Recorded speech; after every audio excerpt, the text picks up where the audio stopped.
8 to 15 states under winter warnings right now. 40 below zero wind chills hitting Sunday, and then 70-degree temps just 10 days later. 8 to 12 inches of mountain snow about to bury western North Carolina this weekend, while Detroit staring down 2 to 5 inches with snow squalls and near zero visibility. And here's the number that breaks your brain. A 60-degree temperature swing in under a week. The coldest air mass of the entire winter, followed by near 70 degrees. I'm Tom Hadley. If you live anywhere east of the Rockies, the next 10 days are about to be the most chaotic stretch of weather all season. Send this to someone who needs to see it. Drop your city in the comments. Let's break down exactly what's coming, when it's hitting, and what you need to do about it. But first, real quick, if you're still without power, generators outside, away from windows, no exceptions. Carbon monoxide has no smell and it kills every single winter. Please don't mess around. All right, there are 3 major threats stacked up over the next 10 days. Let me hit you with the scariest one first, because this weekend is about to be absolutely brutal. Another piece of the polar vortex is breaking off and diving south. This could be the coldest air mass the Northeast has seen all winter, and that is saying something. First wave hits Thursday into Friday. Temps crater, gusty winds kick in, snow squalls fire across Michigan, Indiana, Ohio, pushing toward the Northeast. By Friday evening rush, New York, Pittsburgh, Albany, Boston, Portland, Maine, all getting snow and wind gusts at literally the worst possible time, Friday rush hour. Perfect, right? But that's just the appetizer. Saturday morning is when this thing goes full beast mode. Single digits across Wisconsin, Michigan, Indiana, Ohio, West Virginia, Pennsylvania. Parts of New England dropping below zero actual air temps, and wind chills of -20 to -30 across the upper Great Lakes and Mid-Atlantic. Sunday morning gets even worse. New England approaching 10 to 20 below zero on the thermometer. Wind chills in Vermont and New Hampshire hitting 30 to 45 below. That's frostbite in under 10 minutes. That's pipes bursting. That's don't leave your house unless you have to weather. Extreme cold warnings are almost certainly going up. And this cold doesn't just stay up north. It sinks into the southeast and back into Florida. So if you thought that last cold snap was the end of it, bad news. Now here's where your brain short circuits. Because right after the coldest weekend of winter, the models flip the entire script and do a complete 180. That western ridge starts migrating east around February 8th. Jet stream lifts north into Canada, south winds come roaring back, and temps absolutely surge. We're talking 20 to 30 degrees above normal, 60s pushing into Montana, 70s across Tennessee and the Carolinas, Charlotte hitting 71, Atlanta near 70, Florida pushing 80. A 50 to 60 degree swing in less than a week. I've checked it 3 times because I didn't believe it either. Euro and GFS keep showing the same thing. Folks, we should not be seeing 70 degrees in February. And that kind of rapid warm up on top of deep snowpack means flooding risk and a whole lot of instability. Which leads me straight to threat number 3. And this one might catch the most people off guard. Severe weather building right around Valentine's Day. When you shove 70-degree air against a system diving in from the west, that contrast breeds storms. Dew points surge into the 60s, Gulf moisture returns, and things get real. The European model is showing a 996 millibar low parking over Tennessee. That is not a number you want to see. That's a legit storm, and it's got my full attention. Favorite area right now for severe weather, east of I-35 through Arkansas, Louisiana, the southeast into Georgia, roughly February 12th through the 14th. Lightning signals showing up from Oklahoma Friday the 13th, pushing into Mississippi and Alabama Friday night. Then through the Atlanta metro Saturday afternoon on Valentine's Day. And here's the wild part. Depending on that low's track, you could see severe thunderstorms in Georgia and ice in North Carolina at the exact same time. First severe weather signal of the season. Still 8 or 9 days out, so timing is fuzzy and the models aren't fully agreeing. But the signal is real, it's consistent, and it's getting stronger with each run. Now, I already know some of y'all want to say, see, winter's over, but pump the brakes. Because around the 18th, the trough digs back across the west. Alaska goes cold, British Columbia goes cold, and the West Coast, which has been living its best life all winter, finally gets a taste of what we've been dealing with. The WPO drops hard late February. Cold transitions from the west back to the central U.S. and eventually back east. We're right back in the freezer by month's end. Punxsutawney Phil called 6 more weeks, and honestly, that furry little dude might be the most accurate forecaster in the country right now. I said what I said. This winter is giving full Toxic X energy. It leaves for a few days, you think it's finally over, and then it shows back up worse than before like nothing happened. Mother Nature is literally gaslighting the entire eastern half of the country, and the West Coast people watching this in a t-shirt right now, enjoy it, your turn is coming. Real talk though, is this the worst winter you've lived through, or have you seen worse? Fight it out in the comments. Best answer gets pinned. I want to hear it. All right, so before that weekend nightmare hits, there's a clipper system rolling through right now that you need to know about. And Western North Carolina, listen up. The clipper is dropping 1 to 5 inches across the Great Lakes, upstate New York, western Pennsylvania, into New England tonight, with snow squalls making some spots way worse. West Virginia mountains could see 5 to 8 inches. And then Friday, this stout clipper system grabs Great Lakes moisture and slams 8 to 12 inches into western North Carolina's highest elevations. Boone, Banner Elk, Beech Mountain, 5 to 6 inches of powder. Ski country is about to be in prime condition, and northern Swain, Haywood, Madison counties are getting absolutely buried. Upstate South Carolina might even wake up to flurries tomorrow morning. One of those moments where the kids lose their minds looking out the window, but it'll be gone by lunch. Meanwhile, the Mid-Atlantic and Southeast are still dealing with wintry mix, light snow, sleet, ice glaze across Virginia and the Carolinas, winds gusting 40 to 55, making travel a mess. These are the sneaky systems that nobody takes seriously until they wake up to 4 inches and icy roads. Happens every winter. Don't be that person. And wait till you hear what some of these cities are dealing with right now, because the contrast across the country today is absolutely insane. Let's get into it. New York City sitting at 22 to 28 degrees, wind chills around 10, 1 to 3 inches of snow with strong winds, high of 30, low of 18. It's rough out there. Boston, 22 to 28, picking up 2 to 4 inches with ocean enhancement and howling winds, high 30, low 16. Philly, 24 to 30, getting 1 to 3 inches with ice, high 32, low 18. DC, 28 to 34, snow and ice mix 1 to 2 inches, high 36, low 22. And remember, DC this weekend gets hammered again, so don't get comfortable with a brief break. Pittsburgh, 22 to 28, 1 to 3 inches right in the Clippers' bullseye. Baltimore, 26 to 32, similar deal. Newark and Jersey City, both 24 to 30.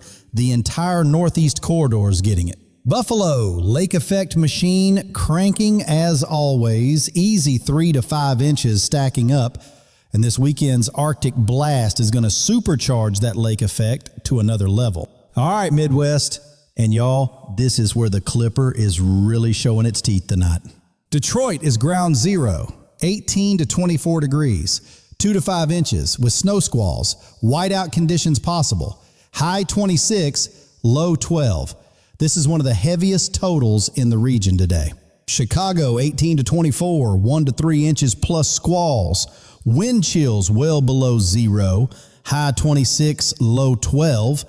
Milwaukee, 16 to 22, 2 to 4 inches, extremely cold, high 24, low 10. Minneapolis and St. Paul both sitting at 8 to 14, 2 to 4 inches of snow, wind chills deep in the negatives, high of 18, low of 4. That's survival weather right there. Frostbite does not care how tough you think you are.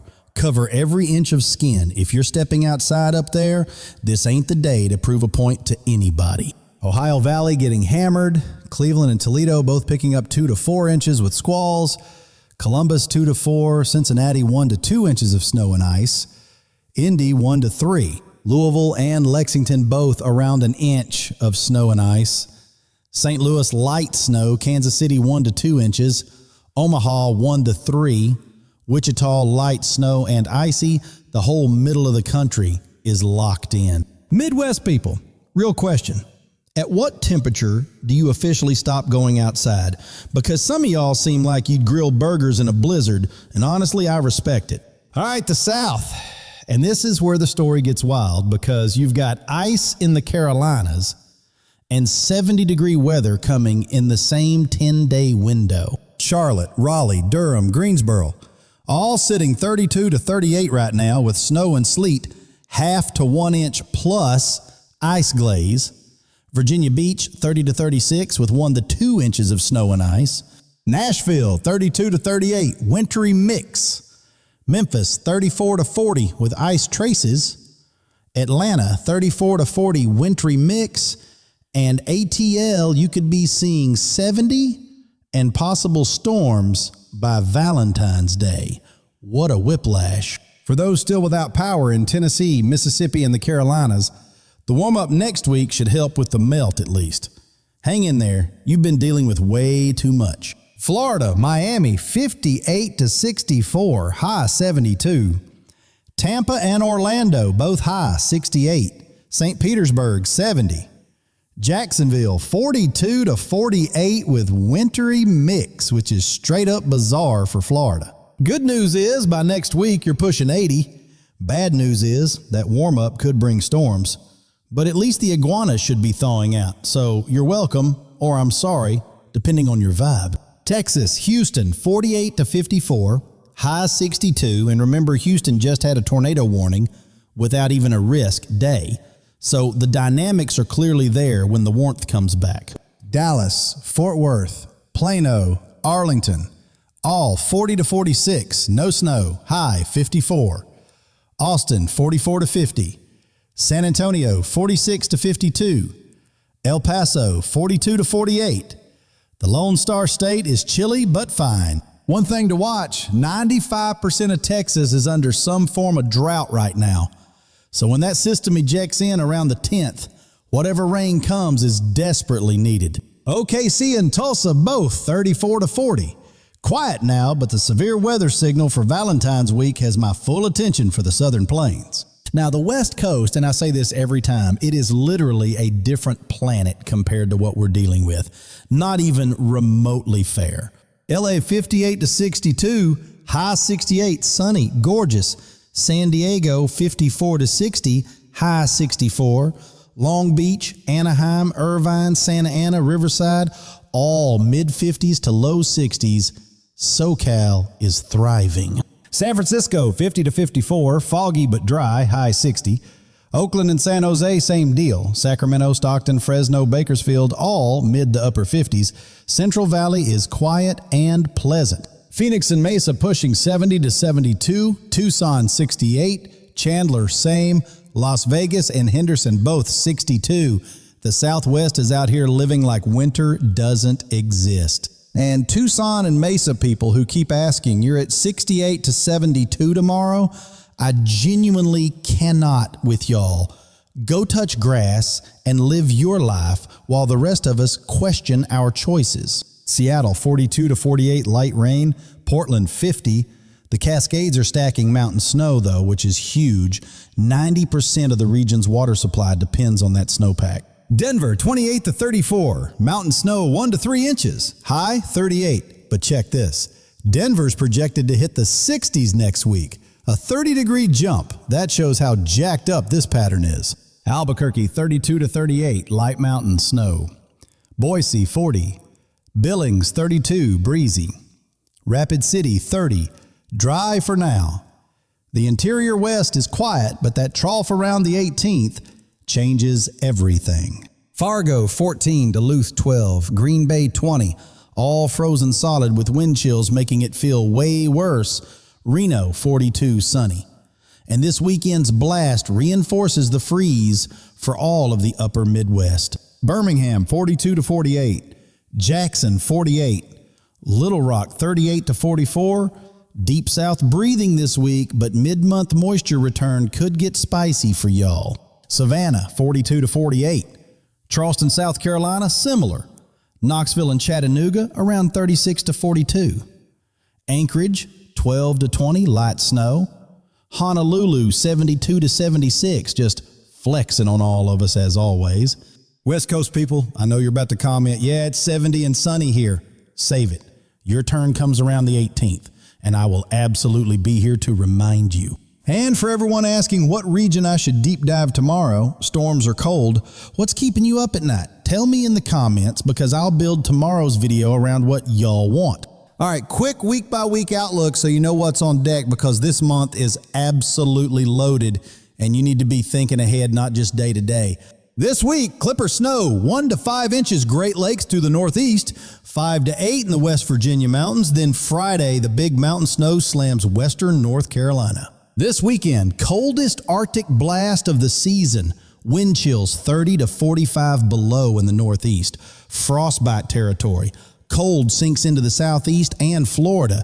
Extreme cold warnings expected. Next week, the dramatic warm-up, 60s and 70s surge east. Charlotte 71, Atlanta 70, Florida 80. A 50 to 60 degree swing that feels like a completely different season. Valentine's Day week. First severe weather signal of the season. Storms possible, southern plains through the southeast. Euro showing a strong low over Tennessee. Timing still being ironed out. Late February, cold returns for everybody, including the West. Pattern turns stormier, and winter keeps swinging, probably into March, the groundhog called it. Bottom line, February is colder and snowier than average for the Northeast, Midwest, and Plains. The West gets its reality check mid-month, and severe weather season is knocking on the door. Always check your local NWS and AccuWeather for the most up-to-date alerts, because things are shifting fast right now. Your local forecast could change in hours, not days. Safety check before we wrap. Check on your neighbors, especially elderly folks and anyone living alone. A 2-minute knot could be the reason somebody makes it through tonight. Warming centers are open in most cities. Check local emergency management. And if you're driving in any affected area, slow down. Black ice is invisible, and it does not care that you're late. For this weekend specifically, insulate your pipes, leave faucets dripping, bring pets inside, and have a plan if you lose power, because those temps are genuinely dangerous. 3 things I'm watching closest. 1, tonight's Clipper squalls and that whiteout potential. 2, the NC Mountain Snow Friday. And 3, this weekend's Arctic blast wind chills. The wind chill numbers I'm seeing for Saturday and Sunday are the kind where you double check because you think the model glitched. It didn't. That data is very real. I'll be watching overnight runs, and I'll have a full update first thing tomorrow. If anything major shifts, I'm dropping a video immediately. That's always been the deal. Hit that like, not for me, for the algorithm. More likes means more people find this when conditions get dangerous. And that genuinely matters. That could save somebody. Subscribe if you haven't, turn on notifications, daily forecast keeping you ahead of whatever's coming, no hype, no clickbait, just the data and what it means for you. Drop your city and what it looks like outside right now. I read every single one, best comment gets pinned, and tell me what region you want the deep dive on tomorrow. If you're prepping for this weekend, share your game plan. You might help somebody who doesn't know what to do yet. That's how this works. We look out for each other. Stay warm, stay safe, go check on your neighbor tonight, and I'll catch you first thing in the morning with the fresh model data. This is Tom Hadley. I appreciate every single one of you. Take care of yourselves and take care of each other. That's what it's all about. Peace.